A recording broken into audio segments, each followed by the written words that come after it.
Katja, muistatko kun meillä oli vieraana, taiteilijat on ollut hyvin paljon, mutta suomalaistaiteilija, hyvin värikylläisiä töitä, joka päätyöskentelyalueekseen valitsi Espanjan.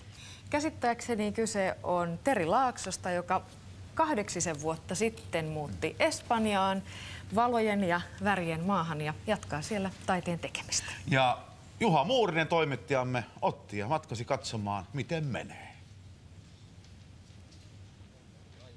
Niin, se portteja ja Tonne ylös mennään.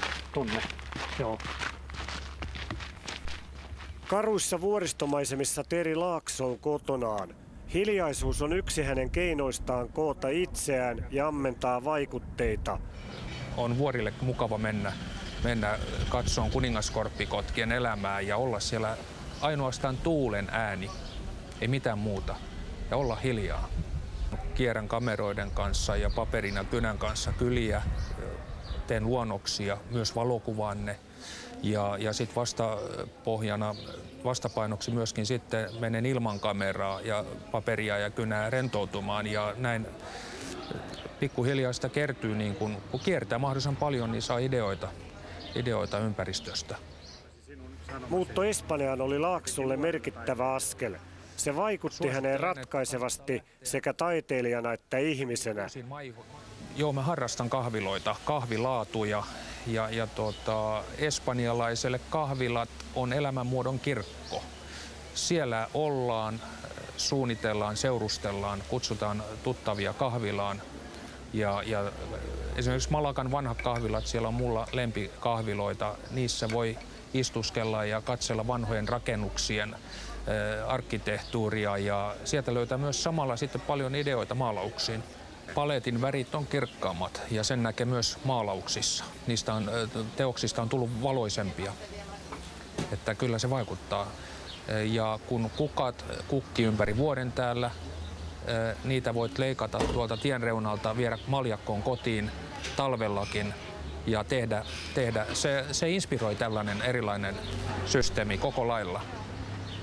Ne useasti kun maalaa viinirypäleitä tai ruusuja, niin huomaa, kun terassin ovi on auki, niin sieltä kukista lentää sisälle pikkusia kukkakärpäsiä ja ne lentää niihin minun kukkiini tai sitten rypäleihin. Niin siinä tulee sellainen olo, että tietää, että on onnistunut.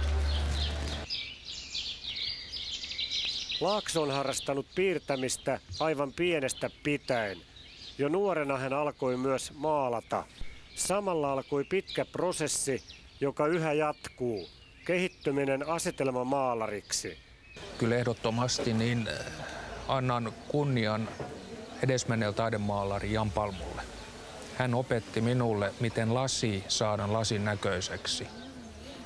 Ja tämän jälkeen aloin kehittää sitten kupariastioita, saviastioita, kukkia, hedelmiä, tekniikkaa näihin, miten ne saadaan myöskin näköiseksi. Mutta sitten kun mä täällä olen työskennellyt ja löytänyt täältä ideoita, niin se on muokkautunut se tyylisuunta ja se on löytänyt niin kuin erilaista, myös valtavasti vaikutteita täältä. Teri Laakso on tinkimätön taiteilija. Hän jätti kaiken muuttaessaan Suomesta. Taide onkin yksinkertaisesti hänen elämänsä. Tämä taide on mun tärkein asia elämässä ja mä haluan koko elämäni antaa sille. Eli niin kauan vaan kun mä pystyn, niin mä kehitän taidetta ja ideoin ja liikun mahdollisimman paljon uusissa paikoissa ja haluan näin ilahduttaa katsojia taiteellani. Tämä jalustan ensin ja lähtee siitä ylös. Täysin vapaalla kädellä ilman mitään ohjauksia, niin hän tekee tänne.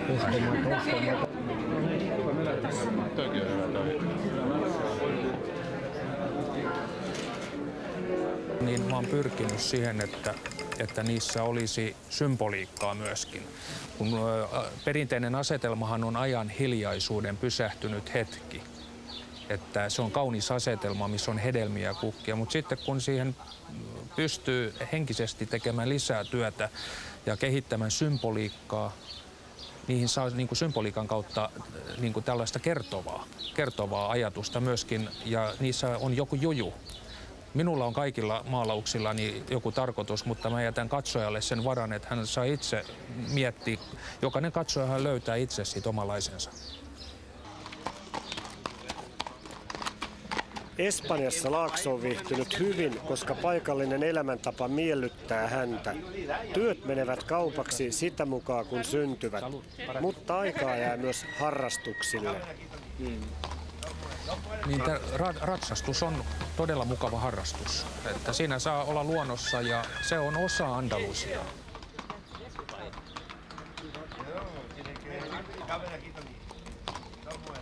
Rento, kiireetön elämäntapa. Niin se on mun mielestä taiteilijalle oikein mukava.